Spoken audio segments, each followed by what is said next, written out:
We are live. Good evening, everyone. Good evening, Ryan. Good evening, Michael. How are you doing? Yeah, good. Thank you very much. This is welcome, everyone, to our recording of the 129th edition of the On the Board podcast. It is just me and Ryan tonight, which is exciting, right? Oh, absolutely. I'm very excited. We can just have a nice little, one-to-one conversation to deconstruct the events of the last week with the input of everyone else, of course. Exactly, indeed. So it is very much a night. We've got some good quiz things coming up. Well, I say good. I don't know what they are because Ryan's drawn them up. But I think there's going to be an opportunity for everyone watching to join in with the quiz. Yes, that's the plan. So we'll have a few questions for the people at home. That is exciting. And what's more, this is very much a night for your questions and comments. So I will say this on the podcast, and obviously I'm just busy. I'm not being rude. I'm just sharing this on Facebook like I normally do.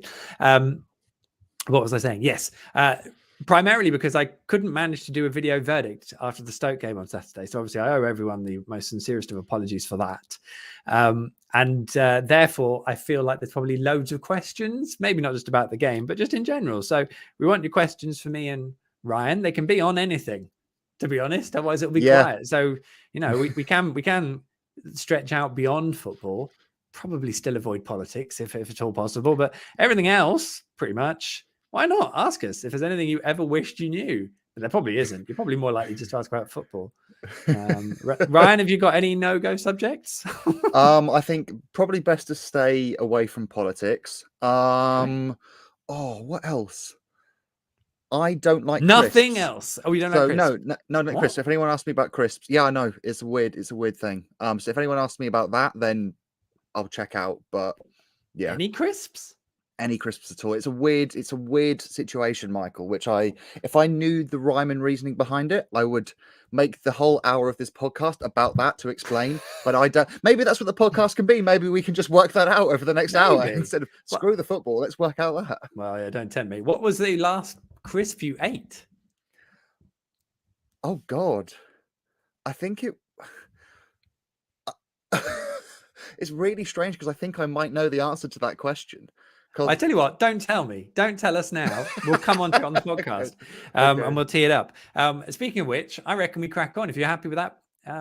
Let's go for it. Let's go for it. So again, everyone watching live on Facebook and YouTube, get your comments and questions in because if you can't get on tonight, heaven help us all. So anything you want to ask properly, we will go through them all. We promise we'll do the best we can. And also, if you're watching on Twitter, send a tweet and I will try and keep an eye on the tweets actually as well, because I'm going to have my phone out and be really rude, but also I will keep an eye. I have asked for them. Get your comments and questions in. We'll go through as many as possible. And I'll try and read them before I read them out loud. If we're all good to go, I reckon we're good to go. Ready? Good to go, right? Yeah, good to go, Michael. Right, that's good to go then. I'll find the music. Hope everyone enjoys a wonderful podcast. I certainly plan to. And let's do it.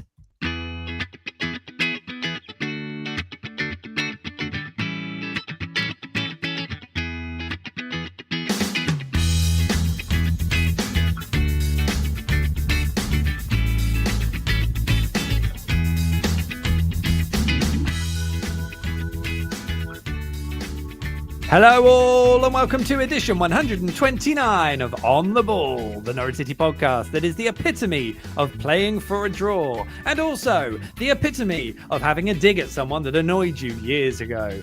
I'm Michael Bailey, I cover the Canaries for The Athletic and I hope this finds you safe and well.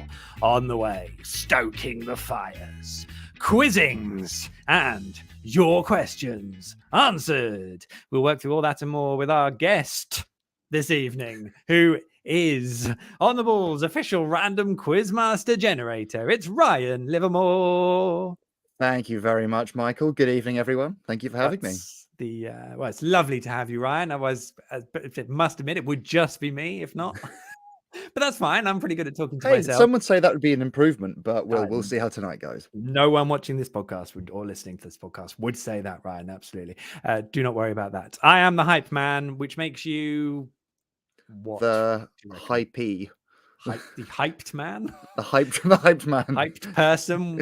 It is a man only podcast tonight, which is shame. But there we go. We'll make up for that in future, I'm sure. Here we are. How exciting. It's nice to do the pod. This will be the pod, the only pod of the international break. We won't be on next week. I'll just get that out there now.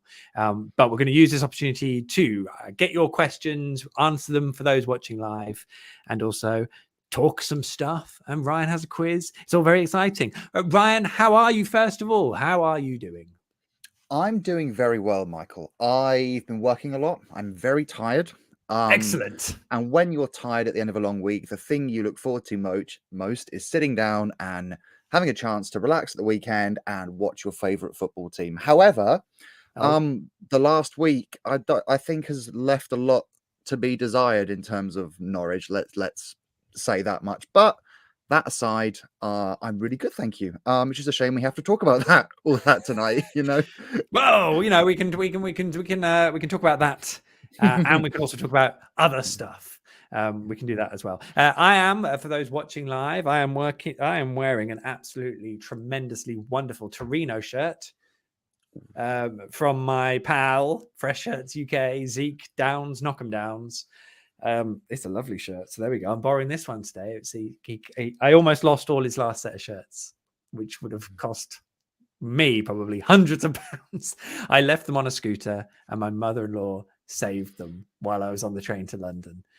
Thank you to the person who took them off the scooter in their little white and red checked bag and just placed them on the floor rather than disappearing off with them. Yes, I am an idiot. How many were in there? Do we know? Five of them. Yeah, including that lovely Borussia Dortmund. My gosh! So yeah, I'm a klutz, but luck was on my side, thankfully, and whoever that person was, thank you. I do appreciate it. Zeke is obviously not. Well, I mean, you could say he's made a grave error by giving me more shirts for me to lose, but we will see. Maybe I won't lose this lot. I will try not to lose this one because it's lovely. So there we go, Torino shirt. Rah! There's no Norwich connection to Torino, but I can at least pronounce it. So that's a starting point.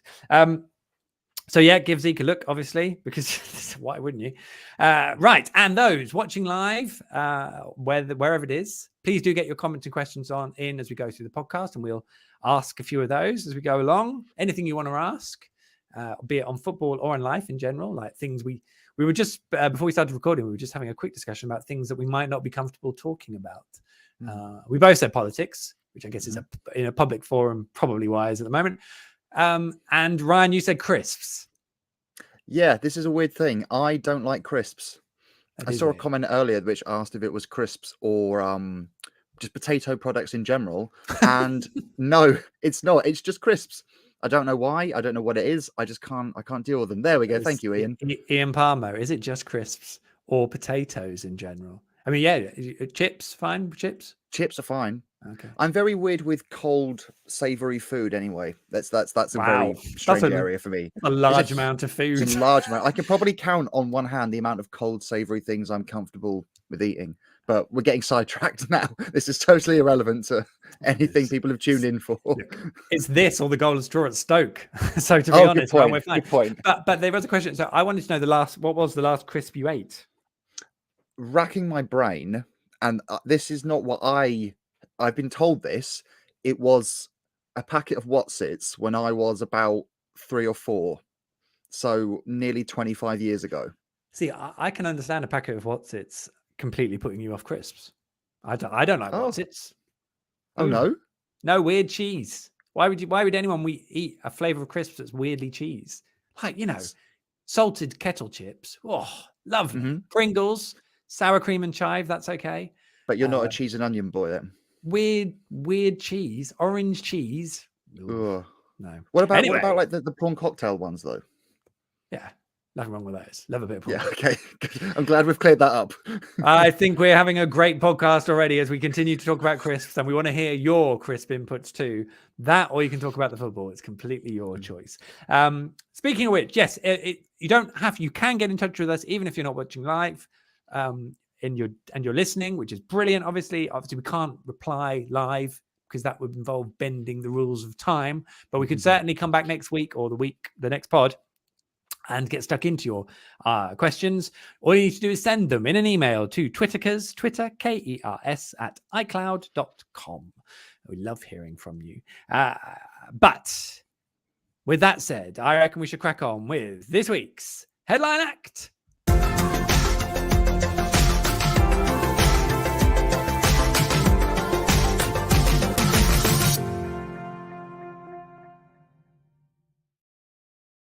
And what headlines we have. Norwich's 85-point train is derailed. It is stuck down the bank somewhere, never to be seen again. And it has been replaced by the 81-point train, which is not as exciting and a bit slower and is literally not going to go as far. But who knows where the 81-point train will lead us. So we had two games, Ryan. There was the goalless draw at Stoke, which I'm going to struggle to remember much from because it was there. I was there. I partly wish I wasn't. But at least I didn't pay for it. I feel for those who did. But maybe they enjoyed themselves because it's not always about the football. Before that, we had the Huddersfield draw. Huddersfield being, at the time, what I thought was one of the worst championship teams I'd ever seen. But then they went and won 1-0 at Millwall, probably just to spite me. What was worse, Ryan? What was worse?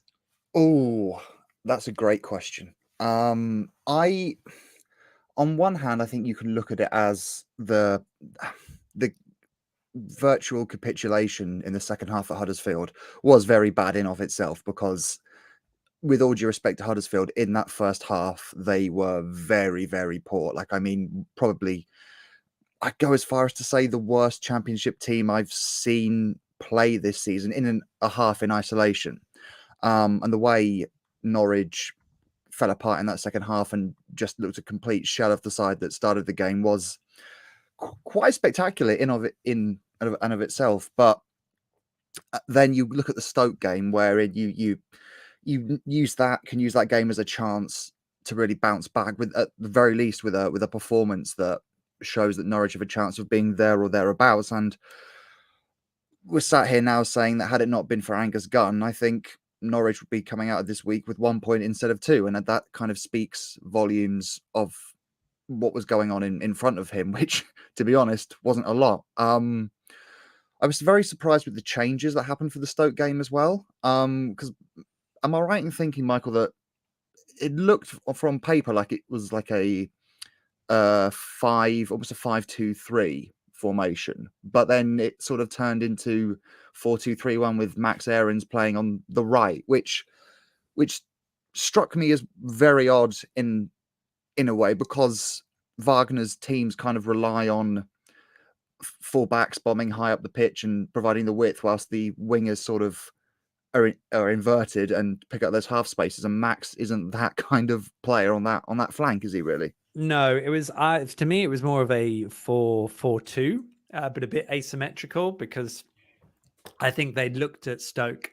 Tyrese Campbell is a cracking player, and he's probably a standout player for Stoke, and he plays on their left.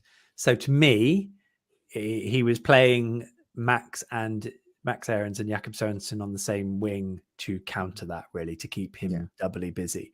So and Christos was then playing on the other flank, but was a lot more tucked in and advanced. So it kind of rotated a bit. Like with any formation, it's kind of described by whatever you see at that point, because it can be so fluid and change. But in terms of general shape, I saw a 4-4-2 mostly. And it in a way it did work, because although Tyrese Campbell was still quite busy, he and Stoke ran out of ideas, I thought, as the game wore on, mostly. And Norwich rode out some chances, but it was just a bit rank as a game. So kind of, if that's what the idea was, then that's kind of the success at that point, really. So it worked in that effect. I mean, but yeah, I mean, I wouldn't necessarily. I don't think any manager has ever set up a team just to draw. Like, even in the most difficult of circumstances, what you'll try and do is try and stop the opposition playing, and then hope you can pick up point or a goal. Sorry, hope you can pick up a goal. Freudian slip. Hope you can go and pick up a goal and win the game. Everyone wants to win the game ultimately. So I don't think anyone actually plays for a draw. And Alec Neil probably knows that himself. But it was still interesting that he decided to have that little comment about David Wagner and Norwich, I suppose, in general, which I'm sure was directed at people that he was still sort of stewing on maybe a little bit. But there we go. So that was all fun. I do think that the point against Stoke would have looked a hell of a lot better had Norwich not been completely terrible in the second half against Huddersfield, which is such a shame because they looked so comfortable in the first half and Huddersfield weren't any better. And they scored a lovely goal as well. So I don't know what the worst part of that performance was really, but it was probably the directionless of it all. I was going to say, it always strikes me as really fascinating that how valuable 1 point is can completely hinge on a game that's happened prior to it. Because I feel like had Norwich held on at Huddersfield, then given the form that Stoke are in at the moment, you then look at that and go, oh, they weren't at their best. But look at that, they've got a point at a tricky place to go and they've held it out. And it's, it's a point towards their ultimate goal of getting in the top 6. But when you put into context what happened earlier in the week, it looks like another 2 points dropped. And luckily, though, they still somehow managed to make up some ground on Saturday, right? Because, as you said, Huddersfield did. And it's remarkable, isn't it? And I think that's probably the best metaphor for the division this season is like it's all over the place, isn't it? In that top 6, certainly. Yeah, it's exactly right. Exactly right. Well, let's. I tell you what, we'll get to some of your questions. Well, some of your comments. Let's see what we got comments wise, and then we'll get into the first part of our quiz. We're going to have 2 little windows, and then we're going to do the answers at the end. And the quiz is absolutely designed, so that everyone watching can join in. Yes, absolutely. Exciting. Let's have a look. Declan Cotter says the 2 best presenters. No, there you go. No. It's very kind of you, Declan, but thank you very much. But I feel like a fraud. I can't lie. Just wanted to make Ryan blush there. Jeff Man does come in with a quick question. Jeff Man 98. Favorite My Little Pony character, Ryan? That's a great question. I'm at my girlfriend's place at the moment, and she has all of her. Oh wow! Ones up there. Yes. Exactly. Good question, Jeff Man. I would say Rarity is my favorite. Is that an actual name of a? Yeah, it is. Is it? It is. Yeah. Wow. This is the podcast title is going to be Crisps and My Little Pony, and this is going to be out of context, but I love it. That or Alec Neil. Yes, that's good. I remember going to see a Care Bears film when I was about 4. May have even been the first film I saw at the cinema, and I turned out fine. So yes, exactly. And Elliot. Hello, Elliot. He says, I had fried egg crisps today. Now, I've heard about these fried eggs crisps. Are they not very expensive, Elliot? Are you eating the most elegant of crisps with those? So hang on, are they crisps that are fried egg flavored, or are they actual fried eggs that have been crisped? I would be led to believe it's the former. That would be my feeling. My wife saw these on sale somewhere. They may not be the same ones, but the ones she saw.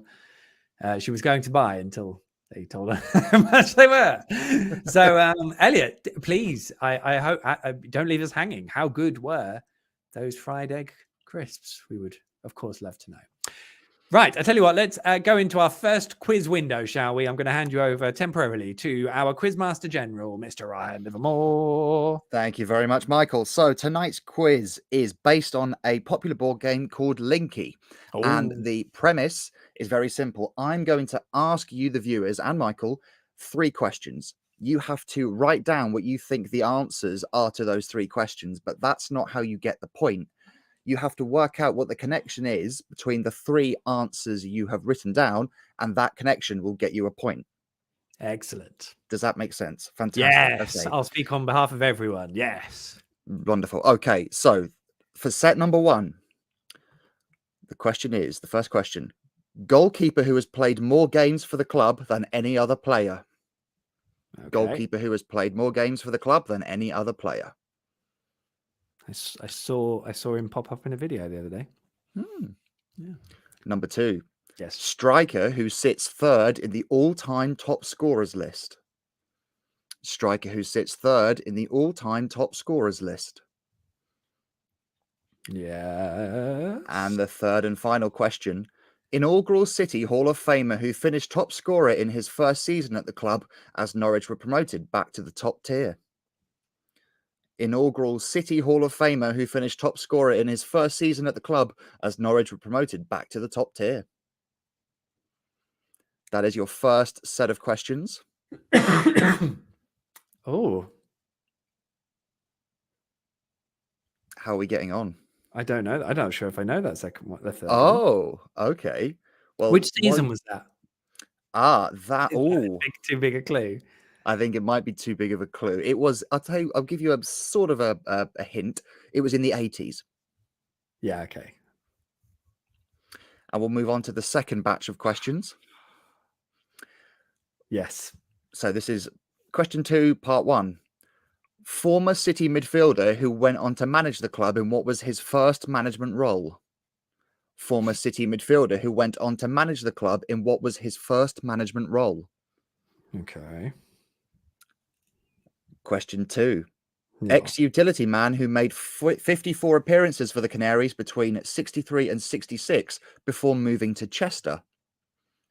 Ex-utility man who made 54 appearances for the Canaries between 63 and 66 before moving to Chester. That's really hard, isn't it? No. Go on, next one. And the last one, City legend and former Sheriff of Norwich who also briefly managed the club. City legend and former Sheriff of Norwich who also briefly managed the club. Not quite as hard. So the idea is you've got 6 answers. The first 3, if you can get the connection, then you have the answer. And the next 3, same again. You get the point for the connection at the end. Correct. We've got 2 more of these that we'll do in another 20 minutes or so, or well, however long the podcast's going on for. And then we'll do the answers, but we'll warn you before the answers come up. So then you could, try and get all the answers if you want and do them later on. Unless obviously you're watching live, in which case you'll just have to close your ears or look away now if you don't want to see the results or hear them. Right, great work. We'll come back to the quiz in a bit. In the meantime, let's go on to things we are not going to talk about, which will also probably be your questions. So let's do a few of those. One thing we should probably talk about is Angus Gunn is going to be a Scotland international. He got called up for Scotland. I can't remember if we spoke about it last week. We must have done. But that's very exciting for Angus, isn't it, Ryan? Absolutely. I mean, I feel like looking at the goalkeepers on Scotland's roster, I don't think they can go much wrong with Angus. They have a couple of good goalkeepers there, but I think Angus has certainly proved this season that he is certainly capable of playing in a level higher than this one, certainly at points. If we're being honest as well, as much as he had early promise, I don't see him getting near the England team anytime soon, which is a big shame because I remember when we first had him on loan, he went off and trained with the England senior squad before the 2018 World Cup. Did he not? He did. Yeah. But listen, it's good for him. It's good for his family as well. And I know that there's a whole debate to be had about, particularly at this time of the season, players going off on international duty. But I'm always been of the opinion that it's not a bad thing to have players who are representing their countries on a bigger stage like this and showing what they can do. Well, I mean, they're not really going to be missing much here, are they? It doesn't feel like one where we're all going to be watching, hoping everyone stays fit. I don't know. Maybe I'm being unfair, but that is what it feels like. Anything you don't want to talk about, Ryan?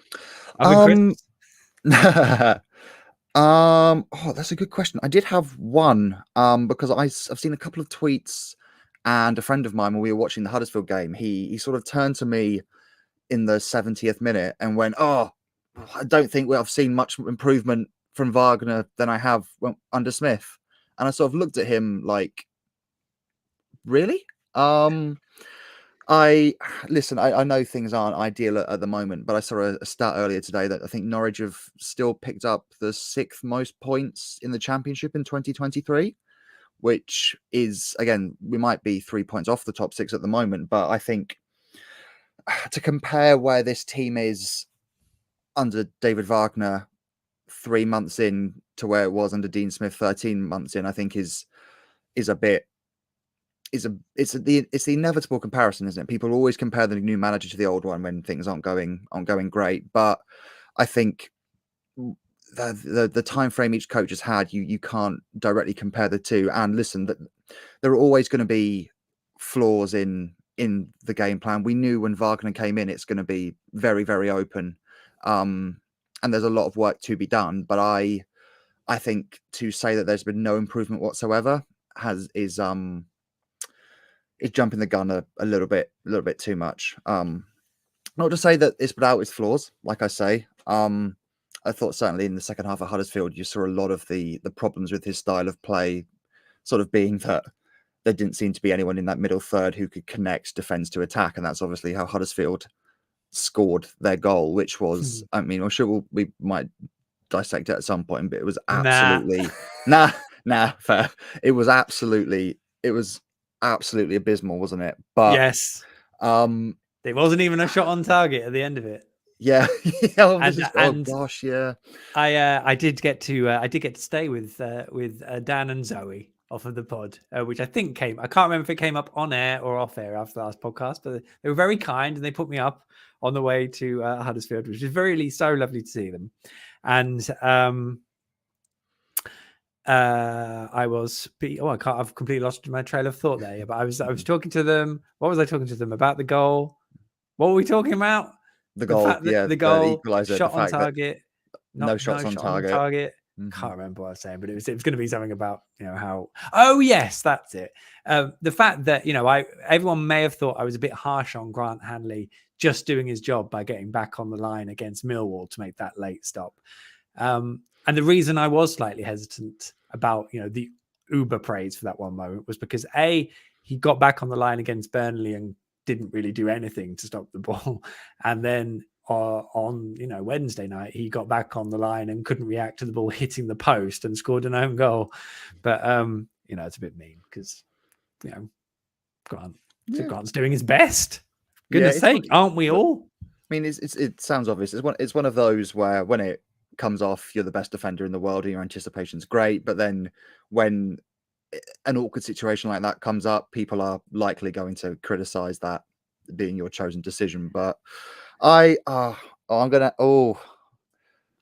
think it's a bit harsh. I don't think he can really help it hitting the post from that close range and hitting him and going in. But I do appreciate where you are coming from with it, Michael. I know it is a bit harsh. It's all jokes, really. Jokes and entertainment. It's only football. What I was going to say, because you talked about the comparisons there, Billy Bob Bulldogs, make sure I say that correct. Does Smith playing for a draw at Burnley and Wagner playing for a draw at Stoke mean neither manager believes the players are good enough to compete? I mean, as I kind of said earlier, in terms of the Burnley game, I don't think Dean Smith set up the team again just to draw. That it's always to be solid and then try and work a way of scoring. They were just completely second best while Burnley pressed them in those first 20 minutes, and then they kind of got a bit more of a grip on it. And obviously they would have wanted to win, but just weren't really, able to get anywhere near it. And again, I just thought it was quite poor. I mean, I would like. I just can't see how they would. I don't think I've known any team to just go and play for a draw. I mean, maybe apart from Grimsby at Brighton the other day in the FA Cup. Also, Ben Easter's in touch, which is probably part of the context. This is on Twitter. Thanks, Ben. More comment than a question, but I did find it amusing that for all Wagner's fired up and quite rousing words about a performance needed to be 3 points from the playoffs with 8 to go, which was only the case because Millwall lost at home to Huddersfield, which obviously was not in the plan, which I think is a fair point, exactly, because that was a fairly ridiculous result. So yeah, I with this also probably does come into another question from Pink and Morph. Hello there, Pink and Morph. Is the new manager bounce over at City? And are we now resorting to a normal position? And I do think what the similarities in that performance at Stoke compared to what we were seeing before does scream to me that, and I remember thinking this at the time, it's never just the head coach's fault. Like the whole idea that Dean Smith went and then everything was going to be great, which to be honest was how it got painted by everyone, including the club. That's exactly what they want, because they want that to be the narrative. But it was never that straightforward. And I think what we're seeing now is that a lot of the issues are still, surprise, surprise, they're still there. But now, obviously, the head coach applauds the fans. That's or at least closer to. He applauds them closer to them. Dean Smith did it just from not moving from his dugout. Yeah, I feel that with the Stoke game in particular, you can praise the defensive performance if you restrict the opposition to limited chances and a limited quality of chances. But if we're being honest, Stoke, as well as Angus Gunn played, Stoke did have 3 or 4 really good opportunities. And then obviously, I know Josh Sargent had his chance where he went through at the start of the game, but I don't think you can necessarily praise a collective defensive performance if you're conceding. I think it was at the total of the game was like 1.3 xg or something like that. Why not? Why not? So something, it was certainly over 1, and more to the point, much more than Norwich created themselves. But yeah, I feel like if you're relying on the last line of defense, you can't praise your defensive unit as putting in a rousing, solid display when they were getting cut open and are indebted by the man who is essentially a last resort. Let's be real. That's the point of the goalkeeper, right? So, yeah. I have to say that Angus Gunn did very well, obviously, against Stoke, and this may be harsh again. Just a really harsh man. I don't think any of the saves I looked at and went, that is a blinding save. Like either the finishing was straight at him, so it hit him, or Angus is making himself big, which is a skill in itself, and he's anticipating the situations very well. But I think with a bit of quality finishing, then that would have been. It's just as culpable there. So I don't know. I mean, you could also look at that on the other side and say his positioning was very, very good, and also the distance in the area, his parries went as well. They weren't just out of danger, but at times they were almost out right to the touchline to kind of slow the attack down and kill it a bit. And then I think his best save was was it the second one from the header? Was it Campbell who got the header in? Yeah, he sort of came and spread himself. I think that was the best save of the lot, really. Yeah. But yeah, I feel like again a team with a better quality of finishing is likely to punish. But yeah.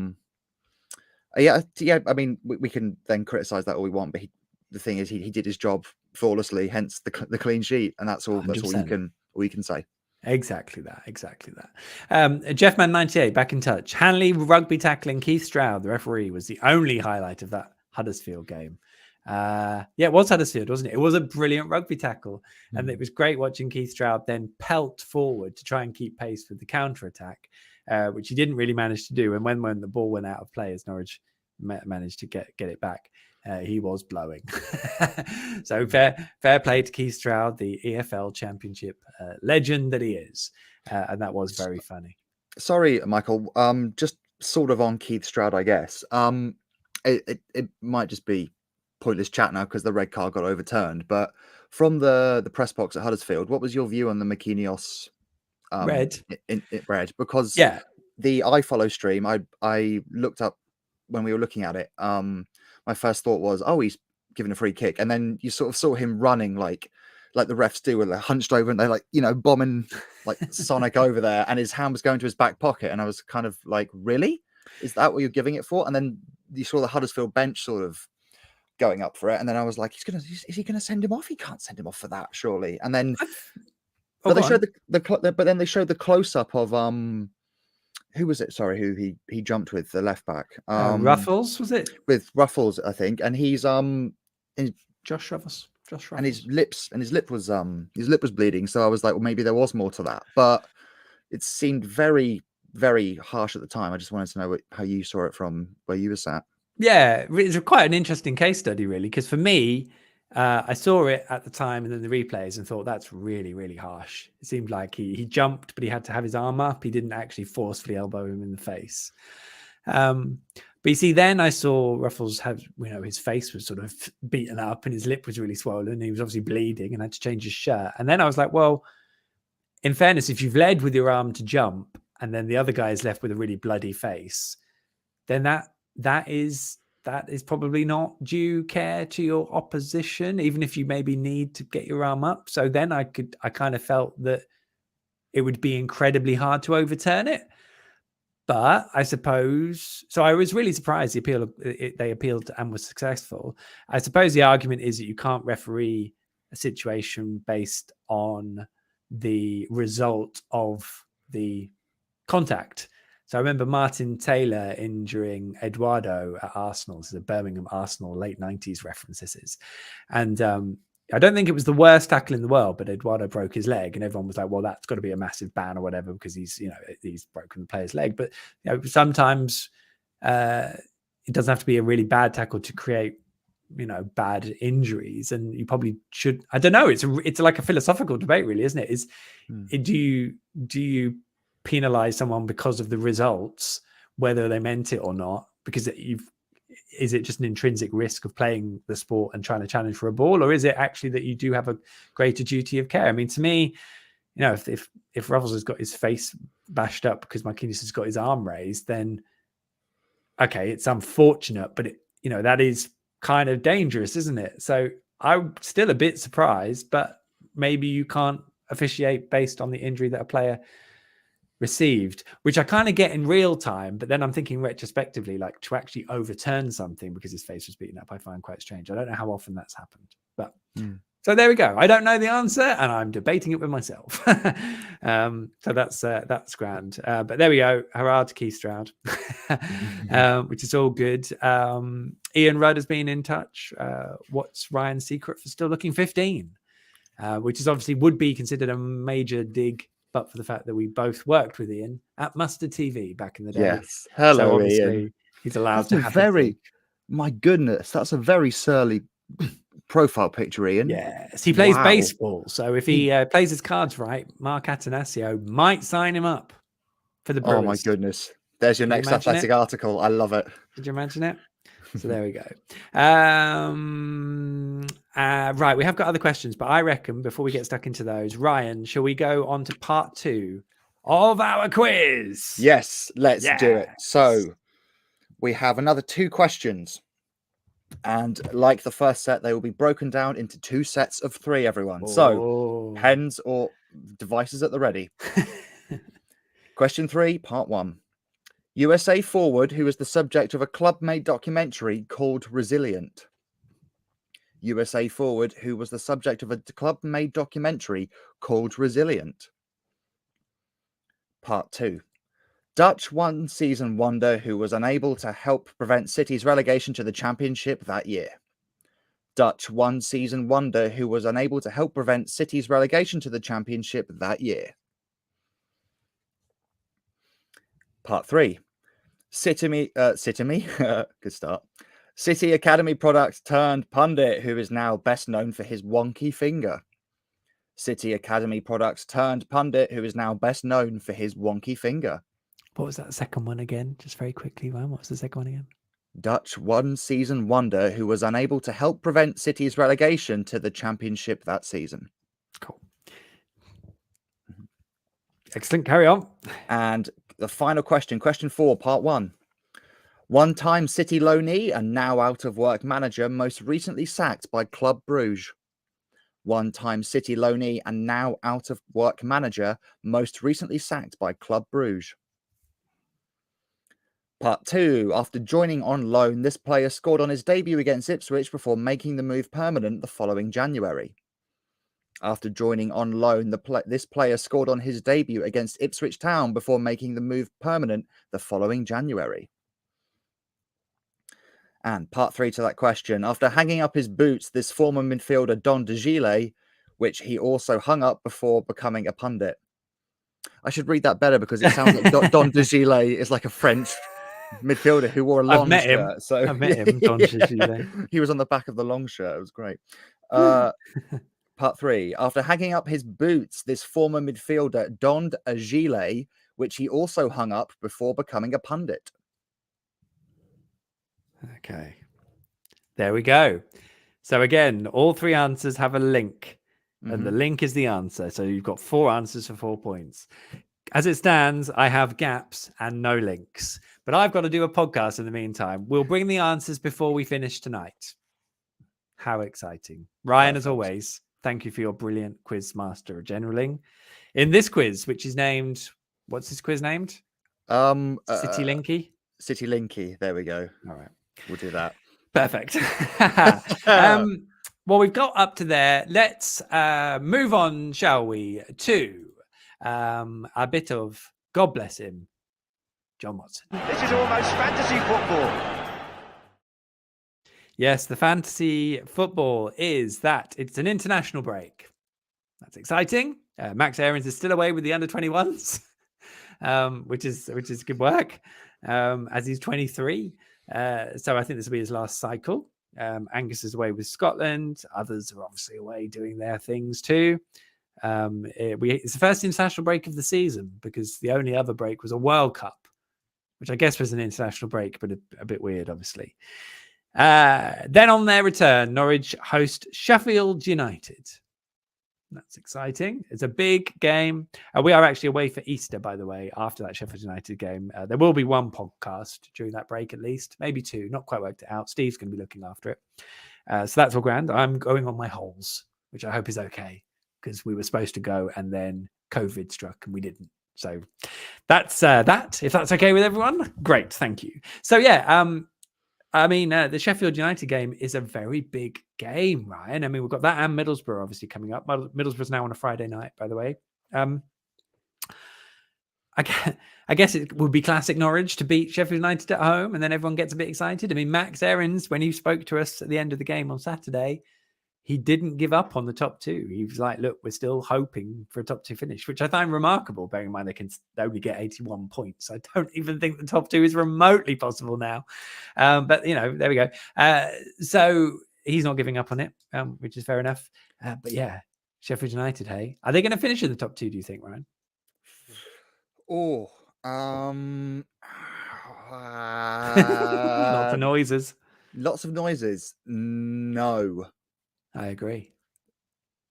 I think Borough. Yeah. I do think Borough. I feel with the amount of games Sheffield United have coming up as well, I think they might fall a little bit short. I still find it a bit crazy that they're all calling for Paul Heckingbottom to get sacked, given he's genuinely done an excellent job. Why are they doing that? I think they've lost 6 of the last 9 league games, I want to say. They're not in the FA Cup semi-finals now. Yeah. They've got Man City, haven't they, in the FA Cup semi-finals? To be fair, him getting that team in the top 2 for so long, I think is brilliant so far. Yeah. That team is not great. Really, is it? No, it's not. I don't think it's necessarily better than the team that got them up a few years ago. But then we could say that about our team as well, can't we? So that's a whole other conversation. But I think them finishing the top 2 is not a bad thing from a Norwich standpoint, purely on the basis that you've proven you can have the one season to kind of reevaluate where you're at, and then using that as a springboard to get promoted the following season. But going back to the original question, it would be very Norwich, wouldn't it, to go and beat a team like that at home? And I think there's a very good chance of doing that. It's as you say, I don't think they are necessarily at a level to be in the top 2 at the moment. But then again, they've been there for most of the season, haven't they? And back when we played them at Bramall Lane in, was it October, November time? Yeah, it was October, wasn't it? Yes, indeed. Both sides were on a bit of a slump, and they rode theirs out, didn't they? And they came back strength to strength. They've got a lot of championship experience in that team as well. There's some really good players in there. I'm a big fan of Sanderberger, and I really like is it Njai? Njai, yes, the striker. Yes, yeah. He played at the World Cup. He did, yeah, he did.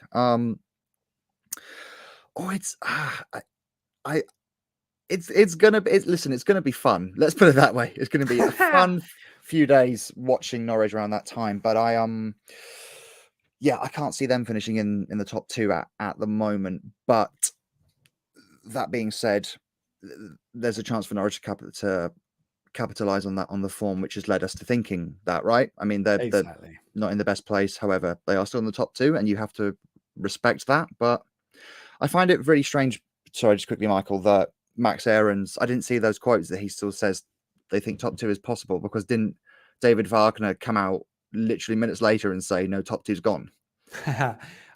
Possibly I missed that bit. I think Max was more like just trying not to rule it out, just for the sake he didn't want to be the one to rule it out. So I suppose David Wagner is able to rule that out if he wants, and maybe Max didn't want to be the one making that call, which is fine. I don't think if they looked at the table they would be quite aware that that wouldn't happen. But then game to game doesn't matter. One thing we do know is that Sheffield United love playing Norwich. Their supporters are always big fans of it. So hopefully we'll have a proper decent atmosphere for the game at Carrow Road, which will be good. It'll be one that hopefully everyone turns up for and gives it a right old good go. So that's grand. And we'll see how the 81-point train survives that. Let's have a look at some more of your questions and try and... Norwich City's under 21s have just gone 2-1 up against West Bromwich Albion at West Brom. So there we go. That's exciting update. I saw. That's true. Sorry, I saw Abu Kamara scored in that game. He's one to talk about. Although he did score an own goal. It was an own goal. So yes, it was. An Yes. own goal. And in fact, we did get a question. Yes. So if we go through some of your questions now. Yes. It's been given. No, sorry. It's now been given as Mo Fowles' goal for West Brom, who scored an own goal to put Norwich ahead as well. So there we go. Excellent. He's got 2. Fantastic. All kicking off. Connor McCartney asked, are there any youth players that have potential for the first team? Kamara is on the bench. Well, he was certainly on the bench last week. I think he's been on the bench here and there. He is yet to make his debut. Brad Hills has just scored Norwich's a goal there to give them a 2-1 lead very late in the game. And he is one who has been traveling with the senior team, Brad Hills. So there's a few probably that are on the fringes of it. Jaden Warner is another one. Sean Stewart has been doing pretty well. I liked him when I saw him, but admittedly that was a little while ago. There's a few who obviously played during pre-season as well. There's Lewis Shipley, who's centre back. So there's a few there, but it's not. It's hard to say how close those players are. I think there's a big gap, and I don't think there's universal confidence in who's going to be making the grade and really pushing the first team. But I guess in that also depends on what level the first team are operating. And if Norwich are a mid-table championship team next season, floating somewhere between 11th and 15th. Which I'm afraid is a possibility, then, all of a sudden you are primed for young players coming through and just maybe catching the eye and surprising them, which is what some of the players have done in recent years. Max Aarons was sort of a surprise. The way Andrew Omobamidele really sort of attacked things early on and at Premier League level was brilliant to see as well. So you never quite know. There will be those opportunities, though, definitely. I always find it a very difficult question to navigate because I think people very much underestimate the difference between under 21s football and the standard of which you have to be at to compete in even League 2, League 1, right? And there's always this emphasis on these young lads that they are the answer. And let's be completely boil it down to its most, embryonic point. If they are ready, they will be given a chance, right? Like the same, it happened with Max, it happened with Andrew, it's happened with Todd when he was here, Ben Godfrey when he came in as well. If they're not ready, they're going to be, they will be eased in over a period of minutes. So to kind of put that pressure on them so early on in their careers, I feel can be more detrimental than good. Because there's the argument then, you put them in playing with these better players and they're going to get better from that. And it's like, yeah, they will get better if they can keep up to the pace of everything, because it's not just the physicality of it all, because these lads could run for miles and miles. You have to have the mental sharpness and stamina to be able to compete at that level. And there's such an emphasis now, isn't there, on the psychology behind it all, but you don't want to risk burning out these guys before they've even got a sniff at anything. So you can't put all your eggs in their basket and expect them to compete at a level if they're just not ready for it. It's as simple as that, Definitely. really. Yeah, exactly. And you have to try and develop them as best you can and give them the right environment to develop, but also learn, improve, and have confidence and the ability to make mistakes, but learn from them as well. And there's loads of players who've managed to do that under the right coaching. And Daniel Farker was very good at it when he was here a few years ago, which obviously helped with that transition for those younger players too. So we will see how they kick on. I mean, it's also the case you can see how good players are potentially from their loan moves as well. So Bali Mumba's had a really successful time of it at Plymouth, scored some great goals. I still think there's huge question marks over his defensive capabilities. And also what then happens if Plymouth don't go up? Does that make it a different scenario for him? It's hard to say. So I think a lot of the case that loan will be better, but obviously don't forget Max Aarons didn't go out on loan and then he just broke through at Norwich and shone. So loads of things to play with. But so don't really know is probably the fair answer, Connor, because we'll have to wait and see who gets their opportunities. There may be some opportunities towards the end of the season, but I don't think it'll be anyone of massive surprise. And then, even if there are players now that they really like the look of, they could still be 3 or 4 years away from where they think they can get involved. And a lot can happen in that time as well. They can lose their way, but also other players can suddenly click, especially when you get into a new season at whatever development level it is. So one to keep an eye on. But that's not really a proper answer. And I know you wanted a name. So there we go. What other ones we got? Okay, Alex is a good one. What's favorite Norwich kit? Can be anything, home, away, or special edition. My favorite Norwich kit. I have a current tied top 2, and they're both very recent, which you might assume is recency bias, but I genuinely love these kits any more than ones that have been put out before. The pandemic season, as you put it at the time, the delicatessen pink, black and purple zigzag third strip. Oh yeah, okay. Love that strip. That strip so much. I'm a big fan of kind of the hipstery football jerseys that you can sort of wear with a pair of jeans and go out and about in, and that fits in that category. And I really love the pastel blue and pink purple third kit from this year as well. I love it. You're not a fan? It's the worst of all 3 kits in my view. Oh, do you think so? I'm not young and hip, so that's probably why I'm not. It's okay. I'm not hip, but I'm young-ish. I love the 9. I mean, a lot of the time it's just by association. So it's a bit like a Formula 1 car. They always look good when they're really fast. This is something I've been thinking all season, is the kits this year are so good that we can't possibly be bad. Like, we're not allowed to be bad because the kits are so good. But the problem is we're quite bad and the kits are really good. I know. Remember them. So the Premier League kit in 2011-12, I think, was it the first season promoted? That's a lovely classic. Classic Italian one. It's the first array one, wasn't it? Yeah, may well have been. Yeah, that's a lovely kit. There's a few away kits that I can't really think of. Probably. I love the Navy third kit in the 97-8 season, but that's mostly because I remember Norwich wearing it at Barnsley and then taking the top off and being really good in the second half and just winning 3-1. So that's like a fond memory. So yeah, that's probably it. And there's nostalgia with the Asics kit because that's the first kit I really remember Norwich playing in. So what I would like to do before this season is finished is we'll have a bumper on the ball episode where everyone has to bring their like 2 or 3 favorite Norwich kits of all times and the 2 or 3 they absolutely despise, and we just compare and compile a list of all the kits that we've put together. I think that'd be loads of fun. I love that idea. Declan Cotto, was the Stoke the most undeserving point in our history? Well, no. I mean, Norwich had the odd chance.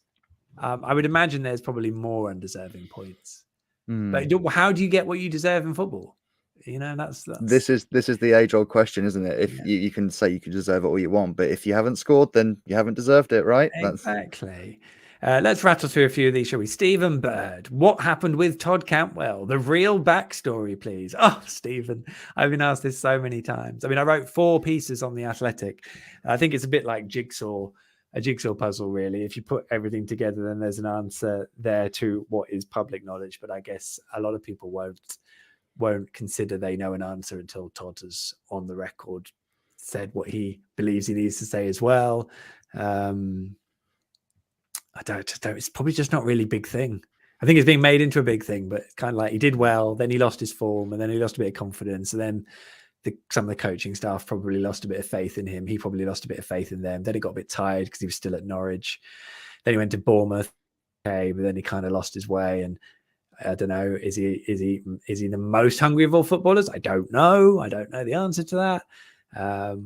Could be so many different things, because then you take into account as a human being what the other stuff that's going on. So it's probably an answer like that. What it isn't, I think, is one answer. There is not one answer to what's happened, because life is never that straightforward. So I hope that sort of gives you some reflection. But read the pieces on The Athletic, Stephen. There's plenty of them, with loads of details in there.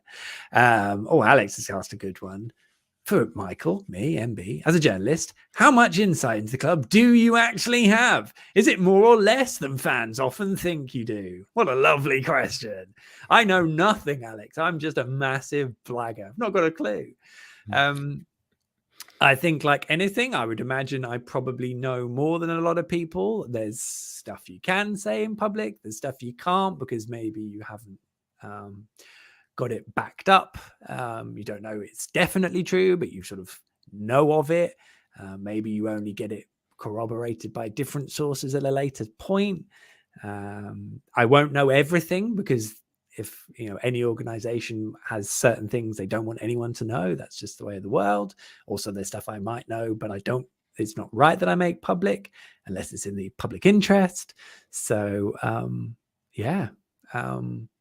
I think I probably know a bit more because I'm paid to do that.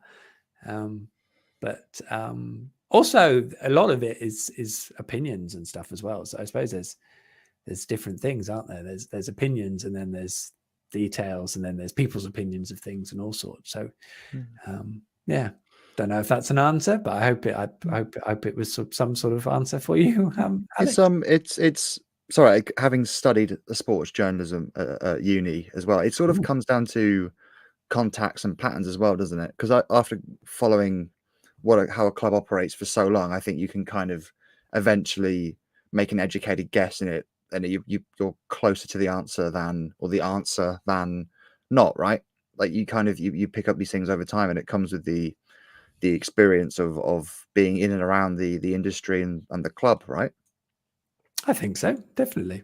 That's part of it. And the longer you do the job, the more you kind of know how to deal with certain things and stuff like that. So yes, it's all part of the thing. There'll be lots of people don't know about having to do this job. I was accused of being compliant with the football club the other day, which made me laugh. Was this in relation to the shares? It was, which we've also been asked a question here, actually. Max Hilton, what's the latest with the ordinary share allotment? Why is Atanasio taking so long to clinch the deal? So the question, the club had to approach shareholders to get their agreement to release the shares. And then they had to get the shareholders to waive their right to be involved in the share issue. They were the two things. They had to do that. I think then they had to then get stuff sorted by a couple of weeks, unless they could negotiate that it would take longer. And ultimately, that's all they've really needed to do in public. And whether it's Atanasio's side wanting to keep things under the down low, which is kind of how business gets done in America, obviously, or whether it's the club going, we don't need this to be in the public domain. We've done the bit with the shareholders. No one else needs to know.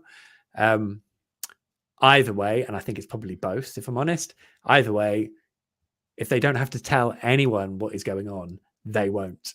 I think the club, it's very obvious to me, certainly in the last 2 to 3 years, that they are very keen to deal in things publicly that they want to deal with, and anything else is none of anyone else's business, to be honest. As supporters, they will advise you when they feel it's right and they need to. And they want to be, obviously, as transparent as possible. but sometimes it's probably more important to be seen to be transparent rather than whether you are actually being transparent. So the deal might have been clinched, the deal might be irrelevant, the deal might be something for later, the deal might be most important for when Norwich need the money. It might all be done and dusted already, and no one will hear anything about it until the next AGM. Could be any of those things. We'll see if they do anything or not. I'll be just as interested as everyone else to find out exactly what and how that works. Posing a question to you about that, Michael, how much of that do you think hinges on a potential promotion? Not a lot in that regard. I feel like the situation was created because Norwich need the money, and so that sort of instigated the latest share issue. I think the Atanasios are kind of keen to really take their time and develop things over time. I don't think they're necessarily in a hurry. But likewise, if the club needs money and they're sort of saying to the Atanasios, "Can you help us out?" then they're not just going to give them money. They're going to try and create a deal that is right for them. There's also a lot of play with if you get to a point where shareholders are entitled to be approached by the Atanasios to buy their shares because they've got a certain percentage and things like that, then the price at which that those offers are made becomes important, just because it bears relation to the price the Atanasios would have paid for their new shares. So there's a lot of duty of care and fair trading to be done between everyone. So there's a lot at stake, really, and I think that's probably why everyone's desperate to be careful. I don't know if careful is the right word, but yeah. But it will all come out in the wash, and it will all play out when people are ready to say, I guess, is probably the best way of dealing with that. Killian O'Grady. I feel like I might have got that wrong again, Killian. If not, it's Killian. Hello, Killian. Will we now see Max transition to midfield permanently? Warren, what do you think? No. I agree. I think it was to do a job, and I don't know how much Max provides going forwards.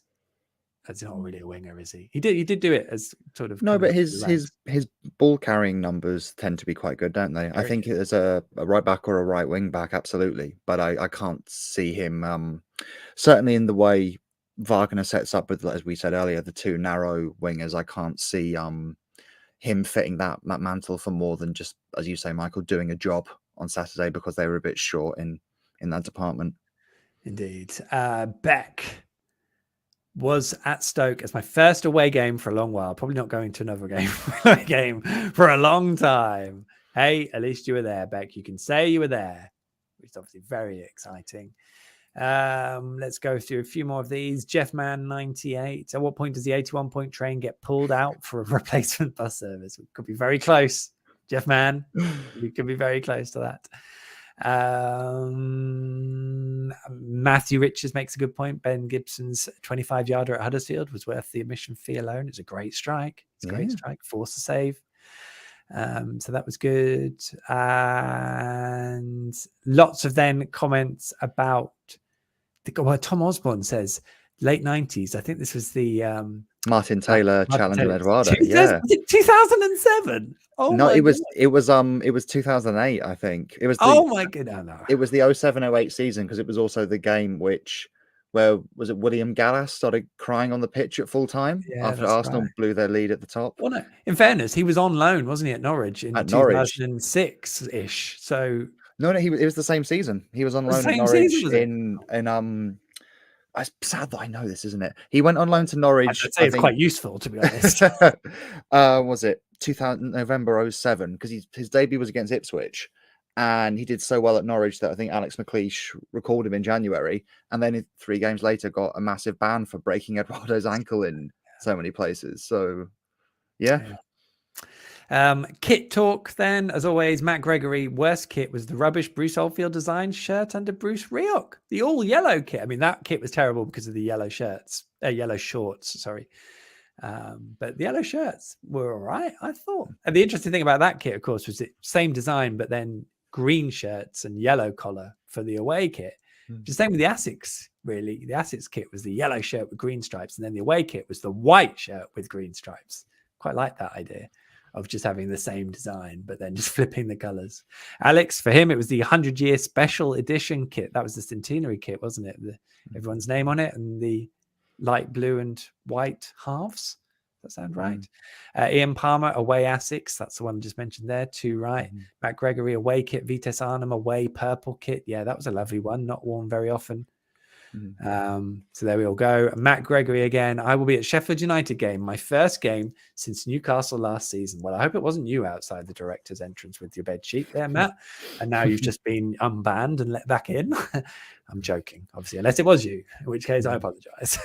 I think we're all done with everyone's comments, which is great. So well done, everyone. Thanks for that. We've gone over an hour of the broadcast, which is great work, which I think leaves us with Kenny Other Business, which is, of course, our quiz answers. So if you've played along, you might want to switch off and not hear and then catch up later with your answers. If you're listening on the pod, then you can obviously press pause and come back to it when you figure them all out. Or if not, you can put yourselves out of your misery, like I'm going to, and have the answers from our quizmaster, Ryan, on this week's City Linky. Thank you very much. No likey. Sorry, I have to say that. City, no linky, no lighty. I love it. Okay. So question 1, I'm going to go through the 3 questions, give you the subsequent answers, and then it will be the overriding answer to see if you get a point. So question 1, goalkeeper who has played more games for the club than any other player was, of course, Michael. Kevin Keelan. Correct. Yay. The striker who sits 3rd in the all-time top scorers list is? Ewan Roberts. Correct. Oh, because I actually wrote Robert Fleck here, but he's number 2, isn't he? So he's number 2. So, inaugural City Hall of Famer who finished top scorer in his first season at the club as Norwich were promoted back to the top tier was Kevin Drinkle. Oh, Kevin Drinkle, that was it. Do you know what connects all 3 of them for the point? No. They are the first 3 Norwich players to win the Barry Butler Trophy back-to-back in back-to-back seasons. Oh, yeah, great link. Kevin Keelan, 73-74. Kevin Drinkle, 86-87. Ewan Roberts, 99-2000. That is great work. I didn't get that right. Well done if you did. Question number 2, 2.1. Former City midfielder who went on to manage the club in what was his first management role? I mean, it was the first one I went for. Peter Grant. Correct. Hurrah. Ex-utility man who made 54 appearances for the Canaries between 63 and 66 before moving to Chester. Not a clue. Was Mike Sutton. Oh. And City legend and former Sheriff of Norwich, who was also briefly managed the club, is, of course, Brian Gunn. Can you think of the link, Michael? Yeah, this is going to be Sons who have played for the first team. But I can't think of when Ray Grant did. He played again. This is the hardest one. He, under Alex Neil in 16-17. Do you remember Norwich had a FA Cup replay at Southampton? Yes. He played in that game. Wow. Oh, yeah. They were really injury hit in that one. I was at that game. Oh, cool. Obviously, then Chris Sutton is Mike Sutton's son, and we all know who Brian Gunn's son is. Excellent. So that is the link. Absolutely. I got that one. Yay. Hey. Okay, question 3.1. USA forward who is the subject of a club-made documentary called Resilient is, of course, Josh Sargent. Absolutely. A Dutch one-season wonder who was unable to help prevent City's relegation to the Championship that year. I'm guessing that's Leroy Fair. You are correct. He did make one Championship appearance the following season. He did. It was his sort of farewell game, wasn't it? It was against Watford. Yeah. 10 minutes. And the last one, City Academy product turned pundit, who is now best known for his wonky finger, is Robert Green. Absolutely. Can you work out the link between the 3 of them? No, I couldn't. International playing at a World Cup. Pretty much. I'll give you that. They all received a World Cup call-up whilst at Norwich. Yeah. It was Sargent 22, Leroy Fair 2014, Rob Green in 2006. Then he got injured and didn't make it? He did in an England B game against, I think, Belarus, where he tore his groin. Thigh groin, was it? Yeah. Thigh, yeah. Maybe it was groin. No, you might be right. Oof. Good one. Okay. Last question. At one-time City loanee and now out-of-work manager, most recently sacked by Club Bruges? Scott Parker. Correct. Or Brugge. Club Brugge. And Flemish, which I learnt off the TIFO podcast. John McKenzie told me. Is that how it's pronounced? If you're speaking in Flemish, apparently. I think that's right. Oh, fantastic. I know. Everyone listens to the TIFO podcast. You learn. Yeah, please do. Michael is on it. It's wonderful. Well, yeah. Question 4.2. After joining on loan, this player scored on his debut against Ipswich before making the move permanent the following January. No, I've not got this right. You've not got this one. Okay. Would you like a clue as to the year? Yeah. 2006.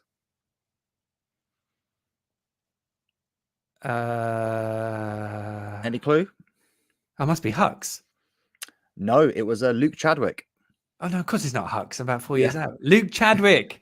Luke Chadwick. Yeah, that's just my brain. That one. Luke Chadwick.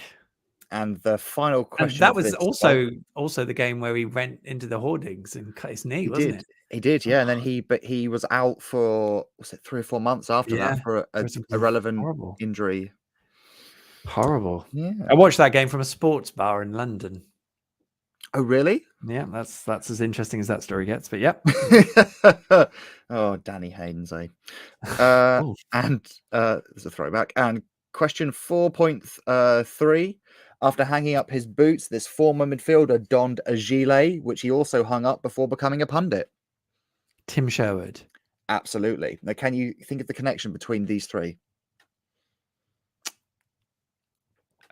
Scott Parker, Luke Chadwick, and Tim Sherwood. Forests? Are they all Forests? Are they all? No. Did they all play at a big club?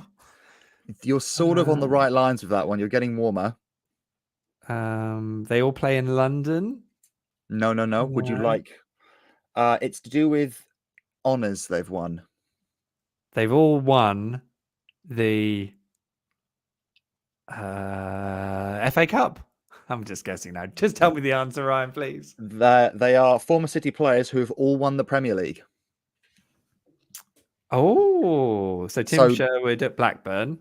Yep, 94-95. Well, he was at Manchester United. 2000, 2001. And Scott Parker. Was he at Chelsea? He was at Chelsea in 2004, 2005. And he made that season, including sub appearances, because I did look this up because I was convinced he got a medal and it doesn't say it anywhere. But he made, I think, 14 and 15 appearances for Chelsea that season. Wow. And he was in the celebrations at the end with the medal and everything. So that's the connection between them, former City players that have won the Premier League. Well, Ryan, it goes without saying, absolutely stellar quizzing work as always. Thank you for that. That was thank you very much. Wonderful fun. I hope you all enjoyed it. I hope you all won. If you got all 4 right, then an absolute round of applause for being awesome. And I think on that note, that brings us to the end of this week's On the Ball, the Norwich City podcast that cannot wait to find out how Kosovo get on during the international break. If you're yet to do so, make sure you subscribe via your podcast player of choice. The pod is available free for everyone on your usual player, and we stream the recording of the podcast live in video form on my social media channels each Monday evening. Have a search, and I'm sure you'll find them. Ratings and reviews, wherever prompted, are always hugely appreciated. And if you want to get in touch with any questions or topic proposals, sting me a direct message on Twitter. The handle is @MichaelJ.Bailey. As for this evening, a huge thank you to my guest this evening, Ryan. Stellar job. Thank you as always. Thank you very much, Michael. I hope that everyone enjoyed the pod. I know it was just the two of us, but I thought we had a right old time, didn't we? We really did enjoy it, Ryan. So thank you for that. And thank you to everyone who played along live, got your comments and questions in. I felt that was a lovely Clear the Air pod. I thought it was a really tidy job. So well done, everyone, for getting involved. Thank you for listening, whether you're listening on the pod or live. We will be back on Monday week, the other side of the international break, for another installment of the On the Ball Norwich City podcast, hosted very ably by Mr. Steve Sanders. If I can get his name right, that would help. Mr. Steve Sanders. Not like I say it much, is it? I mean, imagine him not being on the podcast. Imagine what that would be like. Yes. So we'll be back next Monday on the week. Oh, it's not going very well. We'll be back on Monday week with the On the Ball podcast, hosted by Steve. Until then, never mind the danger.